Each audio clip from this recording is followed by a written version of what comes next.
Do you have crippling insecurities? Some of them might be valid. Hi, I'm Dr. Swamp Kennedy. No relation, though I too have had several family members taken out by the CIA. You can't afford to be cakeless in this economy. That's why my BBL clinic / check cashing place is perfect for the modern gal too lazy to just do squats. Don't have enough fat for the lipo portion? First off, stop bragging. Second, you're allowed to bring in a friend or family member who's a torta. Just select any one of them who hasn't blocked you yet, and we can use their fat. I mean, it's the same thing as donating blood. Don't fact check that. Bring in your grandma, for all I care. Tell her you're taking her to a Gladys Knight concert. She's gonna drop the charges once she sees that 25-inch waist. You best believe Miss Gertrude is gonna be mogging everyone in that hospice. So what are you waiting for? Pick up that prepaid Cricket phone and book your consultation now. People think that having a face card that never declines and a body so tea that it's sponsored by Lipton would be a blessing. But let me tell you, it can also be a curse.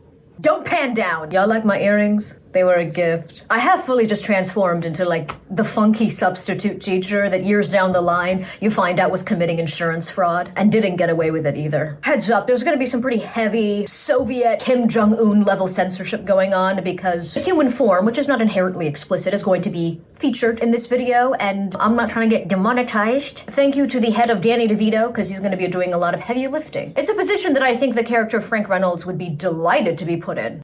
I'm gonna get real weird with it. Historically, beauty trends have varied to a degree from culture to culture, with the ideal body ranging from the slender but soft physiques of ancient Egypt and Han Dynasty China to the more Rubenesque and milky bodies of the Italian Renaissance, all the way to the snatched waist of the Victorian era. Throughout this spectrum of ideals, there are certain fertility markers that tend to be present, even in the more slender body types, like, well, youth, obviously, and having wider set hips relative to the waist. There are two explanations for most beauty ideals. The first just being basic biology, and the second being cultural and socioeconomic factors. If we were to focus on the primitive ape brain component of desirability, it is theorized that the reason for preferring wider set hips was because a wider pelvis could make for safer delivery during childbirth. And seeing as how having a narrow pelvis could mean that while trying to push a little hominid out of you, you could potentially hemorrhage to death in a cave surrounded by mediocre finger paintings, it makes sense why having wider hips would be seen as preferable. A low hip-to-waist ratio, aka having, the sort of classic hourglass silhouette, does correlate with hormonal balance and better health, though the key word is correlate, since it's important to note that there is not as much empirical evidence that suggests that waist-to-hip ratio is a reliable cue specifically for women's capacity to reproduce. Having a low hip-to-waist ratio is aesthetically pleasing and is not indicative of poor hormonal health. It's just that a lot of the evolutionary theories for why certain characteristics are considered attractive do not have as much robust literature behind them as you'd think, or at least there's other factors at play that don't really get considered.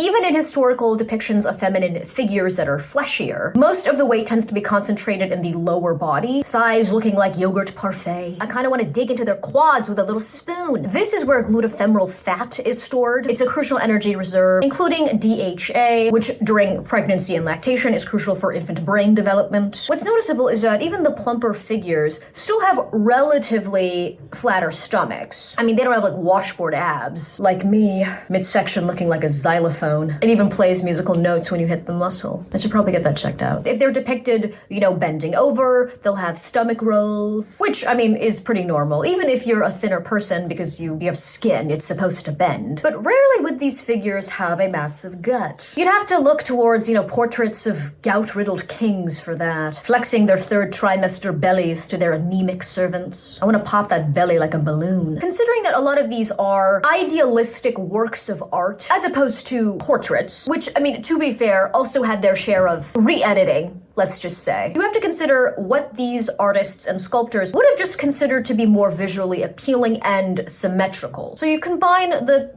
general biological preference for an hourglass figure with the fact that it does look nice. You end up with a basic go-to template for what, an ideal feminine physique would look like. But in more recent years, we have discovered that abdominal fat is the most dangerous kind of fat. Visceral fat, which is located deep in, the abdominal cavities surrounding organs, is considered dangerous because it is metabolically active, producing inflammatory substances, hormones, and fatty acids, leading to increased risk of the classic Western smorgasbord of illnesses: type 2 diabetes, heart disease, stroke, cancer, etc. Fat around the gut or the abdomen is way more dangerous than carrying a lot of it in your hips or thighs. So let's just say that the preference for this silhouette is not completely arbitrary. This does seem to be the case for post-agricultural revolution works of art. However, if we are to go a little bit back, before this era where food scarcity was even more of a threat, you do get the famous Venus figurines of the Upper Paleolithic era dating to about 24 to 22,000 years ago. These tiny portly tchotchkes that kind of look like a keychain that a pervy uncle would carry depict various plump female figures.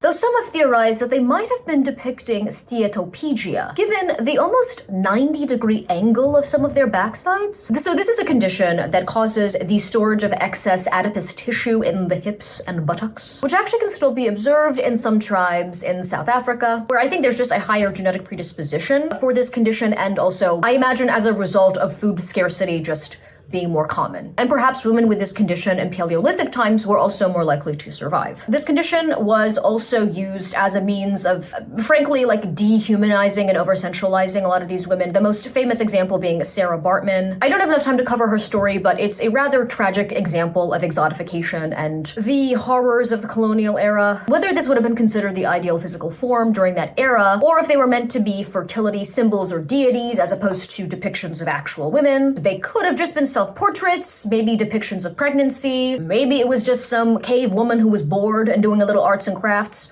Who knows? What's important to remember, of course, is the factor of food scarcity playing into the second explanation for certain beauty ideals, which is socioeconomic. Fat was historically a wealth signifier. The explanation being fairly straightforward, that you would need a consistent supply of food to put on and maintain excess weight. Not always, though, considering you do have ancient civilizations where being slender was still considered the ideal. Most of these records would have focused primarily on the aristocracy and the beauty ideals of those that, frankly, were not necessarily dealing with famine on a regular day-to-day basis. So in some of these cases, you do have to consider that there's going to be a class bias at play here. It can be a bit difficult to know, what, the average Egyptian would have found extremely attractive back in the day, because no one was really asking them.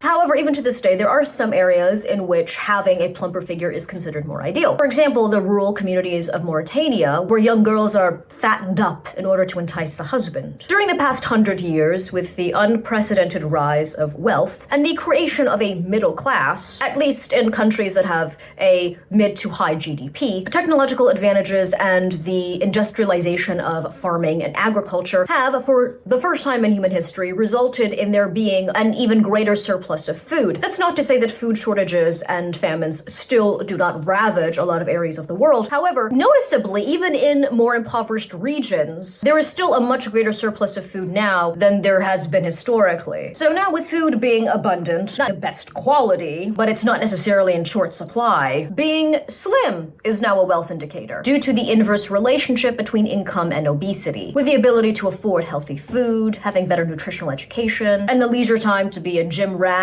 or a Pilates princess, pick your poison, being associated with a higher income bracket. And highly processed and calorically dense foods that used to be somewhat cheap, but at this point even those things are expensive, becoming the soylent green of the depressed and portly proletariat masses. I am of the opinion that the ideal body in the past 100 years hasn't actually changed as much as cultural analysts suggest. I'm not talking about skin tone, features, I'm just strictly talking body yaddy yaddy. I will get more into the topic of shifting body trends in another video in this series, but for now, what I'm trying to emphasize is the difference between an ideal versus a trend. Ideals tend to be what, the average person actually considers desirable. They tend to be more classic. They're more likely to be considered timeless. If you plop them into virtually any decade in the past 100 years, dare I say, even if you put them into some ancient civilizations, they'd still be considered attractive. All right, that's how timeless we're talking. Compare that to trends, like the heroin chic or the BBL, which I would actually argue are more fringe aesthetics than fully accepted into the mainstream. That's not to say that they did not have influence, or that a lot of people did not adapt to them, and certainly that they didn't have negative repercussions, especially for young women. I'm just saying that trends age with a quickness. You can immediately tell, oh, that's a 2015 body.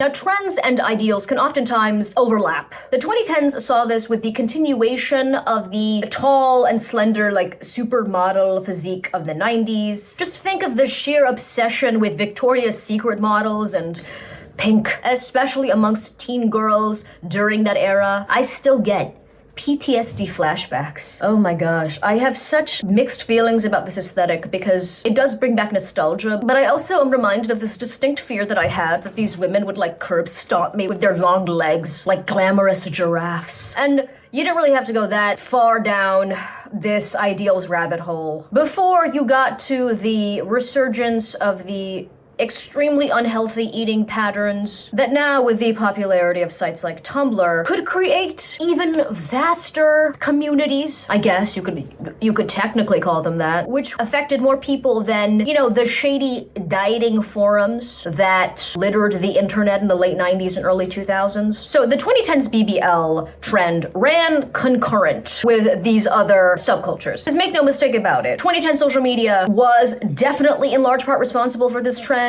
but the slender ideal, it's not back in. It never went away. Anyone who was on Tumblr back in the day can tell you that. These overlapping trends and ideals, it makes sense when you consider that not everyone is going to have the same dream body, and people gravitate towards, different looks for a plethora of reasons, especially when you consider the vast age range and backgrounds of these people. What's important to remember is that ideals tend to elicit a neutral or positive reaction, in large part because they do tend to be closer to a healthier physique. You can achieve this look without being clinically malnourished. Body trends are nearly always think PC or controversial because they tend to fall on extreme ends of the spectrum, and we usually have this sort of instinctive visceral reaction to physiques that either reflect unhealthy habits or are noticeably artificial. They tend to have a sort of uncanniness to them, and mind you, this strong reaction in large part is why certain people gravitate towards those aesthetics. They want that reaction. If you want a clear-cut example of a body ideal versus a trend, compare someone like Selma Hayek or any one of the 90s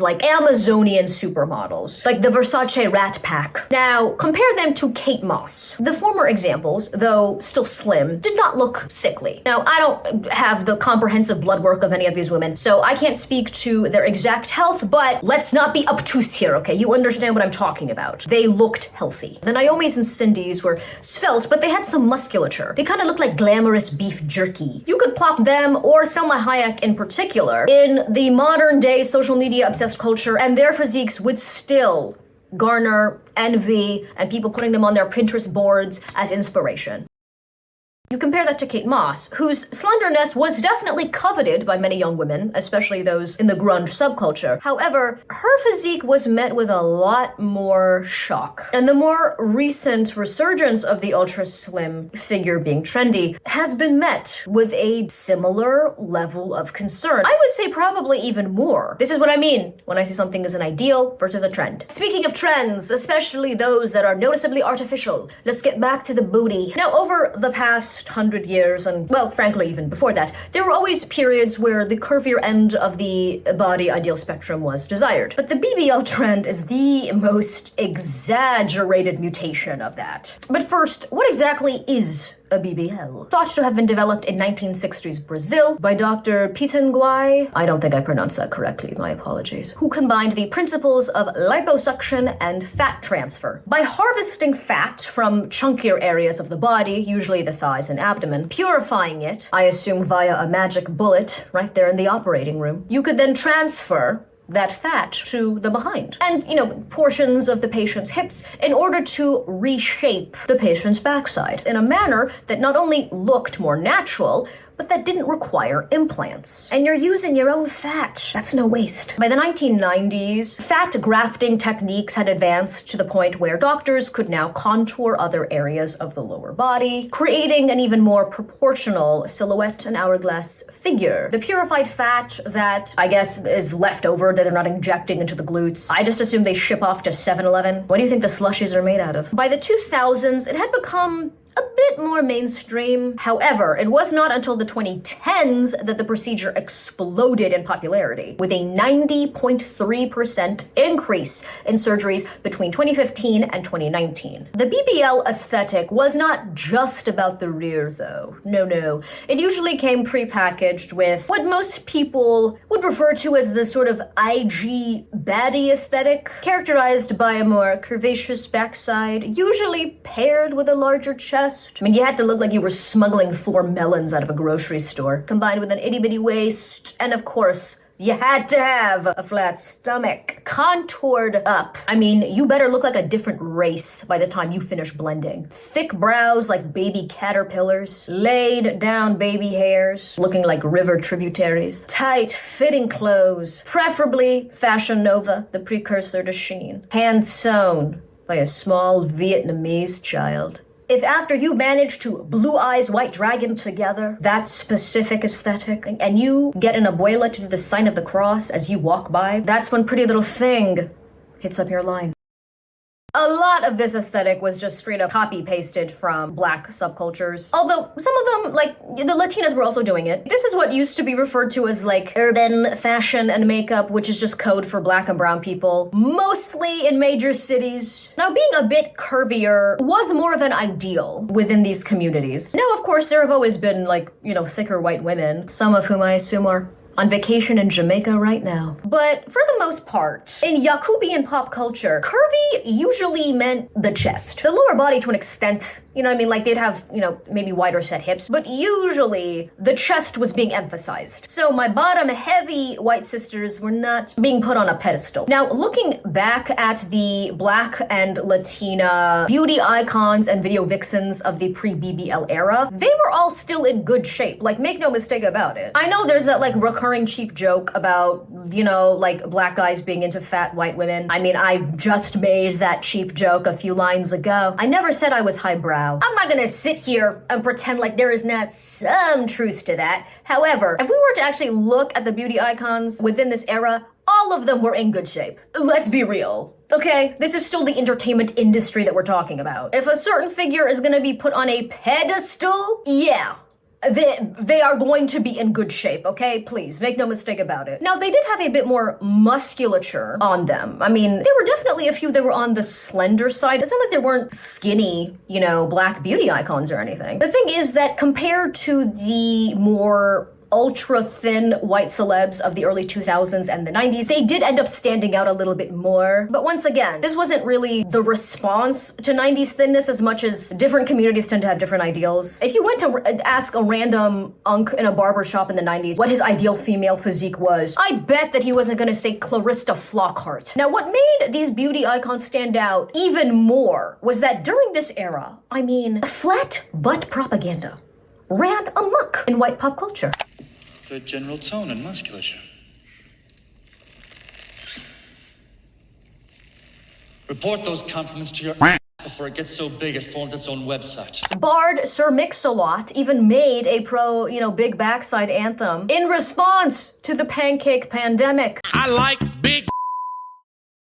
Though, observing the backup dancers in this video is a perfect showcase of the buttflation that has occurred in the past 30 years. None of these broads would be considered thick by Instagram standards. And that's the thing about the BBL trend, is that it took an existing idealized silhouette, which you could technically achieve naturally. The thighs matched the hips, and they match the cheeks. Like, you could hit the gym and naturally build up those muscles. Chest-wise, well, okay, there was really nothing you could naturally do about that.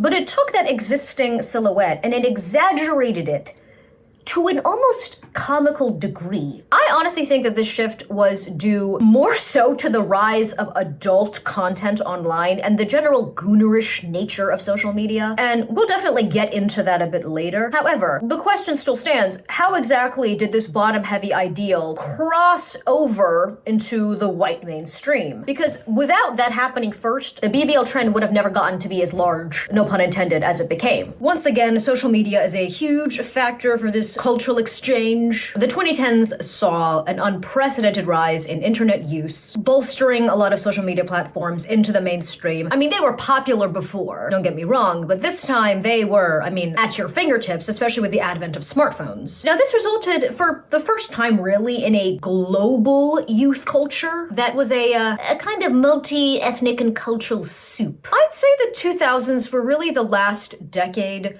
where you had distinct white youth subcultures, which included some of my favorite demos: skater kids, emos, scene kids, divorced dad rock, the abomination known as nu metal, so many blonde dreads. I miss this specific spiked gel hairdo.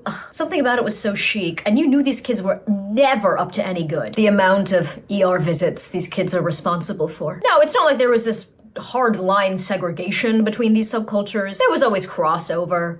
Lil Wayne would be riding around on his motorcycle, hooves out, sipping on lean. Korn fans might listen to some Sade on occasion when they want to feel sophisticated, drinking red wine out of a Burger King cup. That's how her music was meant to be listened to. The decline in popularity of a lot of these subcultures overlapped with the rise of hip-hop as a genre. And, the culture that came along with it. It's not exactly like hip-hop was not mainstream already, but in the 2010s, it did reach a level of popularity that actually had it surpass pop music and even rock and roll, which at that point, short of like a few indie artists, was kind of on its last legs. So you have the decline in those distinctly, predominantly white subcultures, combined with a lot of black figures steering the culture. You mix it all together in the magic bullet that is the internet, and you get a cultural shift. Now, along with the music also came a pedestaling of the slim, thick physique. So slim thick is basically, you're skinny in the midsection, maybe you got a little bit of chest, but for the most part, it means that you've got a shapely lower body, right? Usually, again, you're still in shape, you got some musculature, but you're thick. Now, this was always the body type that tended,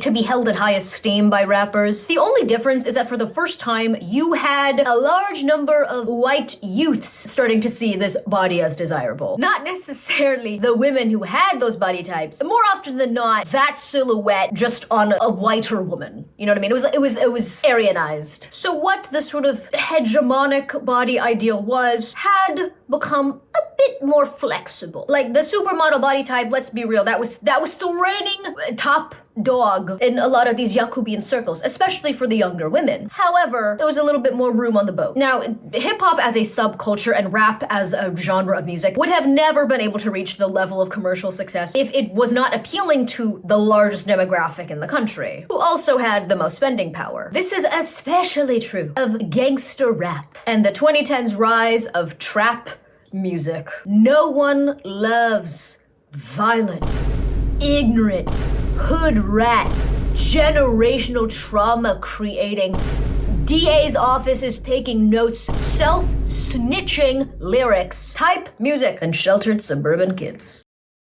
I've been witness to this, okay? Because I went to these private schools where these little conners would be singing, "I got a Glock in my Rari," while finishing up the details and the highlights of their Fruit Bowl still life. I'm not even making that up. That actually was something that happened in my art fundamentals class. This little Dorian Gray looking boy just repeating Fetty Wap lyrics. Memories of suburbia. It's just an audio safari to them. They're not gonna lose their cousin to the streets. Okay, so that's the general cultural backdrop that allowed the BBL trend to get ushered in. But the double combo of adult content online and social media is what allowed the slim, thick ideal to mutate into the BBL. Now remember again what I said about the ideal versus the trend. So the slim, thick, curvier body type was the ideal. The BBL aesthetic was the trend in large large part because of how blatantly artificial it looked and how borderline impossible it was to achieve those proportions without cosmetic surgery. I mean, there's some outliers, I get it. There's some people that are just built different genetically or did body recomposition, but generally speaking, okay, there's a reason why even naturally more curvaceous women were still getting these procedures. So the rise of social media, where these are primarily visual platforms, they allowed a sort of gradual normalization of Photoshop and filters, and oftentimes would pedestalize aesthetics that look good on screen, right? Especially after they've been like tweaked. But it doesn't really translate into looking good in real life. In natural sunlight, you end up looking like you just left a Lana Del Rey themed rave. But the thing is that it didn't matter. The objective is different online. The photo looking good matters more. It's sort of like how in, high fashion editorials, there will be models that are striking poses that look insane. You can't be walking down the street looking like this, but that's the thing. They're not meant for the street. They're meant for Vogue. Different medium. When attention is currency, like it is online, subtlety gets you nowhere. So on these platforms, the more extra, right, an unreal, a physique, or a specific aesthetic is, the more eyeballs it receives. The real world doesn't matter. Getting people to click on your affiliate link does. Now you combine that with what I would argue is also probably the worst factor at play here, which is the rise in access to adult content online, where the explicit visuals of this content get replicated on social media. Not just because social media platforms have to compete for people's online attention, but because posters on there know that tapping into Gooners as an audience is lucrative. It also gradually increases how desensitized the public becomes to these posts.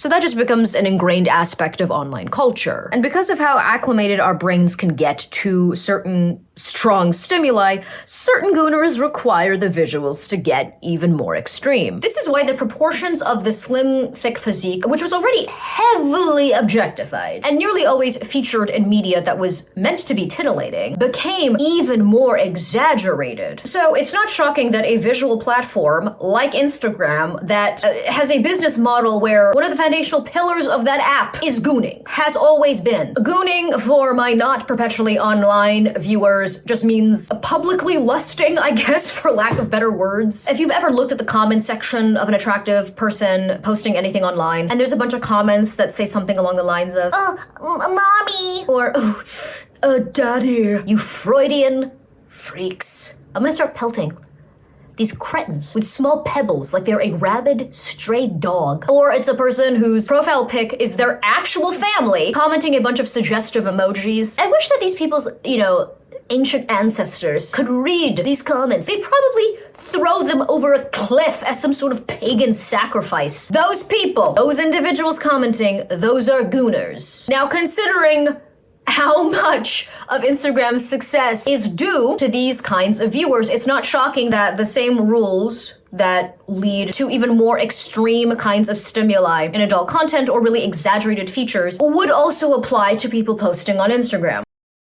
So being naturally curvy, sure, it will still certainly grant you a certain level of attention. It's not exactly like a body type just became completely undesirable, but considering how competitive and oversaturated these platforms ended up becoming, it's not necessarily going to get you as much attention. It's similar to the rise in large chest implants as a trend, which in part was also, directly related to the rise of adult content in print. And similar to the BBL trend, the desire was for a woman who was still technically thin, but with exaggerated features. So they wanted a thin woman with a large chest. And I know there are some exceptions, okay? There's some women who genetically have this build, but for the most part, right? A super, svelte woman with not that much body fat is usually not gonna have a large chest, right? You typically gotta pick one or the other. And not to mention, naturally large chests, well, they're too human. They're not always, perfectly symmetrical or perky. And again, if they are super large, they're usually attached to a woman who doesn't have washboard abs, so implants eventually became the only way that you could really get this sort of idealized look. Because at the end of the day, what this sort of objectifying media really desires isn't actual human women. It's various parts of our bodies stitched together like a Gooner Frankenstein's monster. The same thing applies to the BBL. Again, it's basically the build of a relatively thin woman with certain body parts almost inflated, except now it's the lower body. I'm not kidding when I say this is just another method of bimboification, honestly. Now, despite this being a movement that clearly was drawing aesthetic inspiration from black and brown women. You know, this was not like, you know, James Brown, I'm black and I'm proud, right? This was not some sort of appreciation for, you know, black and Latina beauty. You know, this wasn't like the natural hair movement. You can cut the India Irie. Now, I know that there were some individuals who, during this time period, might have started to feel a bit more comfortable in their bodies because, you know, for the first time, an ideal that wasn't rail thin was at the very least being considered desirable, even though the context of that desirability was not great. It's not as if every young woman's relationship to this movement was inherently negative. But if we are to be honest about this trend, its origins and the factors that led to the popularity of this procedure, this was the appreciation for an isolated body part. You literally cannot get more objectified than that. Taking its naturally existing form, which is not even seen as being good enough, and then exaggerating it to an almost comical and frankly, you know, pornographic degree for the purpose of male sensual validation and gratification. You can't divorce aspects of the male gaze from this. None of these IG models were posting like string bikini, you know, cheek pics so that the people would notice their bachelor's degree hanging in the background. You know the audience they were going for with these photos. Now again, you could naturally grow your glutes in the gym, or you could just naturally be a bit more bottom heavy, like that's where you carry your fat.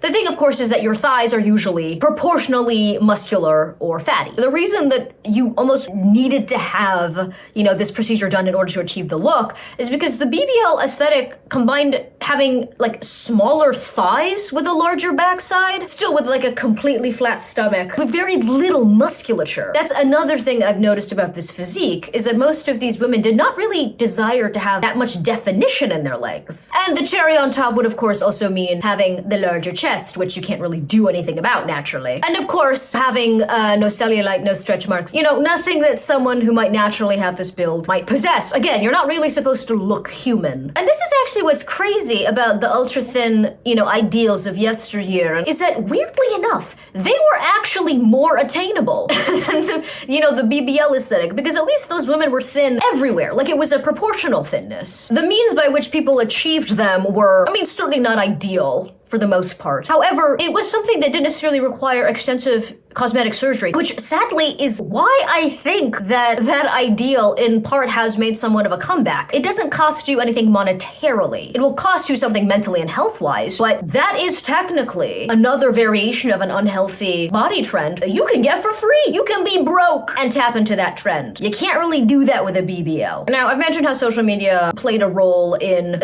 you know, gradually pushing people towards this sort of extreme physique. However, it also was crucial in creating public awareness for the specific procedure. And the public figure who arguably mainstreamed this procedure is a woman who represents the intersection between very hypersensual and misogynistic ideals of femininity, social media, and proximity to blackness and black culture. She is, of course, Kim from Kurdistan.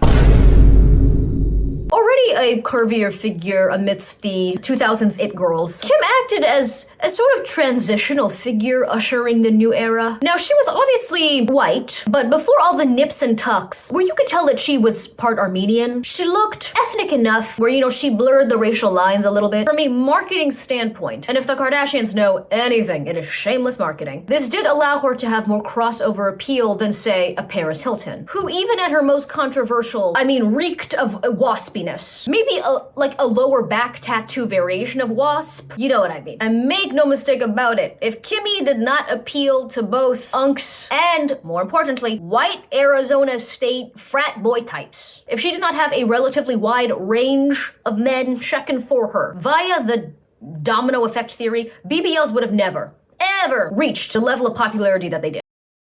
Much like rap music and the hip-hop subculture, without the aid of the very large white demo, she would have never reached the level of commercial success that she's at. She would have remained like a jet beauty of the week. Seriously, that's it. No billions, no legacy. She probably would have just ended up, you know, marrying Reggie Bush or something. All the negative publicity and infamy surrounding her, like, it just catapulted her to a level of name recognition where even, like, normie milquetoast accountants from the Midwest knew who she was. And remember, Kim was naturally curvy, right? And also very naturally pretty. But remember, alright, this is Hollywood. This is social media. It's not enough. Remember what I said about this body trend being inextricably linked to adult content? Is it any coincidence that the poster child for this procedure's claim to fame is that infamous tape? Which of course led to a career in which arguably, like, her backside was as famous as she was. It was a public persona in which her body was constantly emphasized. And mind you, this was something that she and her family leaned into deliberately. I mean, were there other public figures and celebrities that had clearly been tweaked? Sure. And these figures should help mainstream the procedure. But I'd argue that Kim K was defined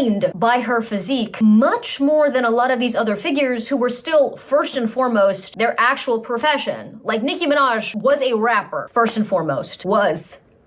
Past tense. She is no more, as we all know. Not to mention that arguably she had a lot more influence on social media, and she was very much aware of this. That was in part how she was able to stack up so much money. You can't divorce the rise in this procedure from her. And unlike a figure like Kate Moss, who was kind of unwittingly made the poster child for that 90s body trend, Kate was an already rather petite teenager who was thrust into the spotlight amidst the already growing grunge subculture that unfortunately did glamorize a lot of masochistic and self-destructive behavior. So did soundbites like this help unfortunately glamorize EDs? Yes. Were they probably also a reflection of her own issues with substances and food? Also yes. But if anyone should have bore the majority of the blame for that body trend, it should have been the higher ups and adults in the fashion industry that were very clearly glamorizing this aesthetic and framing it as being chic. But Kate Moss was what, 16? When she was in that infamous Calvin Klein campaign that was, the catalyst for her career. Kim K was a fully grown woman, a decade Kate senior, with a fully developed prefrontal cortex, because she was around like 26 when her show premiered. She was going out of her way to position herself in this hypersensual position. So when people constantly emphasize her rear as it relates to her career, it's like, girl, whose fault is that? Now, I'm not saying that's all she is. I'm not gonna do that thing where like, oh, if you deliberately objectify yourself, your opinions on literally anything else don't matter. But she's still a human with complexity. All I'm saying is that, she was not a passive victim of objectification. So would the trend in cosmetic procedures that was already rising have made the BBL a more common procedure without Kim's help? Sure. Do I think it would have reached the level of popularity that it did? No. And as an early adopter of social media, Kim had already built a virtual career of, not so subtle marketing. More often than not, it was just like laxative gummies or restrictive corsets that I think were used during enhanced interrogations at Abu Ghraib. But she was also marketing her assets. Now, initially, maybe the desired look you could achieve through Photoshop, right? But then, you would look at yourself in the mirror and notice just how much larger your waist looks now that it's not literally cinched with a corset or slightly edited. You can't help but think of how snatched you look in that photo with you and the Dalai Lama. Or it could have just been some guy from Nepal, who knows? Ugh, if only your midsection could be smoother. Sure, it might be flat, but it's not as defined as it looks online. And your backside isn't as round. But how would you be able to get your glutes to be larger while also making your thighs smaller? But quickly, though, because let's be real, you don't actually want to spend a bunch of months dieting and doing goblet squats. There is an element of sloth at play here, not just vanity. Plus, natural rebody composition can only do so much. You can only grow your hips so wide without having to eventually resort to fat injections. It's the only way you're gonna get them to be that perfectly round, like Elastigirl. You certainly can't get a larger chest or, tummy tuck naturally. The objective is to look perfect, doll-like, really. So if the trade-off is that you end up looking slightly less human, you're willing to make it. Plus, you have the money. Your laxative teas have been selling like hotcakes. Plus, there's this new procedure that allows you to reshape your own body with your own fat. That's 2 birds, 1 stone. Plus, remember, this is like around, 2010, 2011. Most people don't even know about this yet. Plus, no implants required. So if anyone asks you if you got implants, you can say no, and technically you're not lying. Now you can tackle every single underlying insecurity, which in some cases might just make you hyperfixate on them more. But remember, you carved out a niche for yourself where, your career and public image is directly linked to how desirable you're considered. So would it be that bad of an idea if your real life figure looked like the photoshopped version of yourself, or at least as close as you can possibly get? Is it that shocking that Kim and the other online influencers in her sphere went down this cosmetic surgery spiral? And the more exaggerated the asset, the more publicity. Now you can shill products that clearly had nothing to do with your transformation, but you signed those contracts and the check's cleared. The more the public is noticing you, who cares if the articles are negative? Publicity is publicity. The more girls are copying you. Now you're not just meeting an already existing beauty ideal, you're carving out a whole new trend. You're basically like a booty pioneer.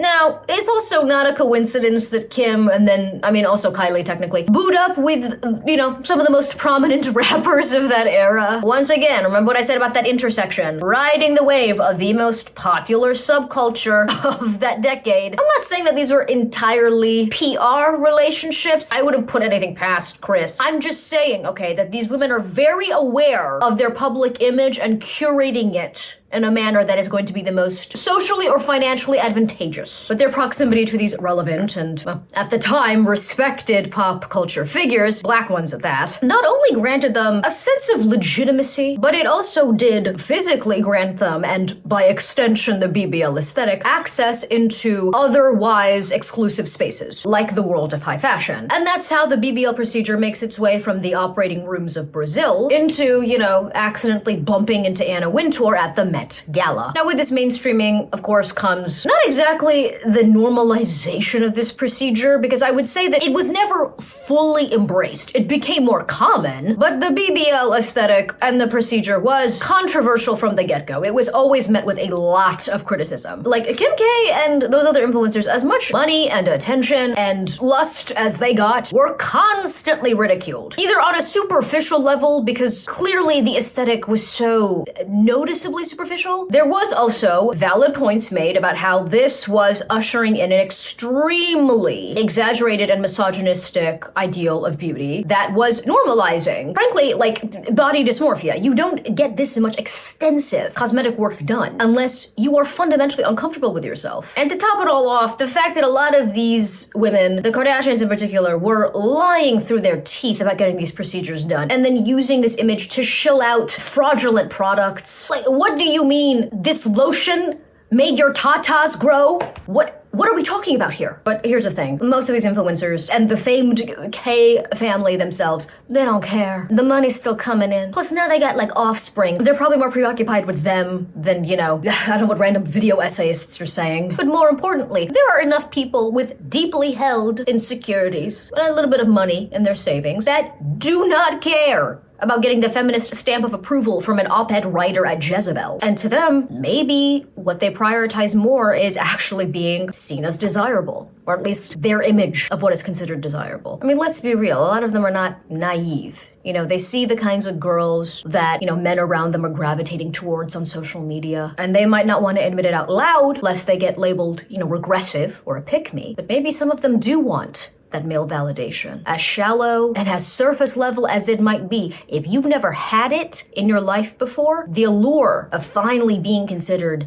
fine, or a baddie, or a dime piece, or whatever colloquial term is used within your community. They want that. Maybe they already have the bones for it. The foundation is there, but they don't have the discipline to just put in the work at the gym, go into a bit of a calorie deficit. Or maybe they just want their old body back, the one that they had before giving birth to several children. They've been posting photos online for years, which just makes their weight gain transformation even more noticeable. And to them, weight loss alone won't be enough for them to feel comfortable ever stepping back into some of their old clothes, let alone putting on a bikini. They miss what it feels like to feel beautiful. Not even just for, their man, but just to be able to look at themselves in the mirror and actually recognize the body that they're looking at. Plus, more people are getting it. It's no longer niche. You pay a little extra and you can actually get a safer doctor. You don't have to go to one of those chop shops. Plus, you don't have to fly out of the country anymore. You can, get it done in, Miami or LA. Who cares what other people think? Remember, It's your body. That thinking pattern in the average woman, having just enough money in her savings account, right? That's actually what led to the massive spike in this procedure. Most of the people getting this done were not going crazy. Like the outliers, obviously get memed into absolute oblivion online, but let's be real. If you look at a lot of these clinics before and afters, usually people were not going crazy. And as much as I am not a fan of the cosmetics industry, I don't want this section to be a co-signing of potentially getting like a fat embolism and passing away from this procedure. Your family can barely even close your casket because of that nyash. Looking at some of the before and afters, I am not exactly shocked that people who have crippling insecurities, some of which, you can't necessarily alter naturally, like they would require some sort of surgical intervention. Am I shocked that some of these women would go, you know what? If this is what it takes for me to finally, like the way that I look or go back to the way that I used to look back in the day, I'll do it. The fatalities are not my issue. Influencers that want to, maximize their profits online by getting like double cheeked up, they might have, been the face of this procedure, but it was regular schmegular women who were desperate to regain some of their confidence. That's what made this a phenomenon. Now, by the time 2015 rolls around, people are getting hip to this procedure, especially considering how ubiquitous it is online. And the rates of this procedure had gradually been going up, but 2015 to 2019 is when you saw like the biggest spike. So by the midpoint of the decade, there was enough public awareness and higher access to these sorts of clinics. And the price point of this procedure was also affordable enough, ranging from about $6,672 to $16,847, with an average cost of $8,686. Down to the last digit. They're probably charging you per like individual cotton gauze. So given that, you save up for a bit and you're not completely destitute, you could technically afford this as an average person. I think people justified this as it being an investment. Oh, that's how they sold it in the clinic. You're investing in yourself. You'll never have to pay for drinks or dinner again. Yes, I get paid on commission. Now, you add to that there were enough chop shops that realized how profitable this procedure was going to be, so you could go to a cheaper clinic that would offer this with, a side of gangrene, probably. That's not to mention just shady individual freelance nurses that were lining up, ankle bracelets still on, to fill up your cheeks with any number of substances from cooking oil to silicone. Once the scam artists got on board, that's how you know the BBL was mainstream. By 2019, you were getting school teachers getting their cheeks inflated on layaway. I know these clinics had some Klarna-type payment plans. Oh my gosh. That is someone's reality right now. They're paying off BBL. How do you explain that to your third grade class? You were attacked by a bunch of bees? But this, of course, presents a new problem. The poors are starting to have access to this procedure. It used to be for those who were, in the know. There used to be a mystique to it. People didn't know how. You managed to do it. Remember, you showed us as x-rays, no implants. But now people know. Now it's no longer a secret. And the average woman, she's, 9K away from having access to it. It's a little too close for comfort. Plus, some people are going a little crazy with them cheek sizes. I would never allow anyone who was shaped like a mutated acoustic guitar to walk out of my clinic. That reflects poorly on me. The silhouette isn't just being ridiculed now. No. Now it's a meme. Plus, people, keep passing away. As in, this has the most fatalities of any cosmetic procedure, so... Well, I guess it's time to shift gears. Like any trend, which, of course, has a relatively short shelf life, with the beginning of a new decade and a looming recession, the BBL was beginning to outstay its welcome. But what put the final nail in that oversized coffin? Tune in next week for my video on the fall of the BBL. Goodbye, fatty. You will not be missed. You can pretend I said that to you if you want. Like, comment, subscribe. Let me know down below. How did you feel about this aesthetic? Did you like it? Did you get one yourself? Are you currently in the process of getting deflated? Tell me, how do you feel about this beauty trend? And what do you think about the more recent body trends, which I will be discussing? But I'm not gonna lie, I think I kind of ate with that whole, being thin is technically, economically accessible. I think I was right. I think it's because everyone is poor. Everyone is poor and sad. Is that not the explanation for most Gen Z trends at this point? Ugh, maybe I should be an op-ed writer. No, the pay's probably terrible. And I don't really want my words to be propped up right next to an ad for Ozempic. Thank you to my top patrons. If you would like to donate to my Patreon, please click on the link in the description or down below. Thank you to my other lovely patrons. Your name should be scrolling on screen as I speak. Bye.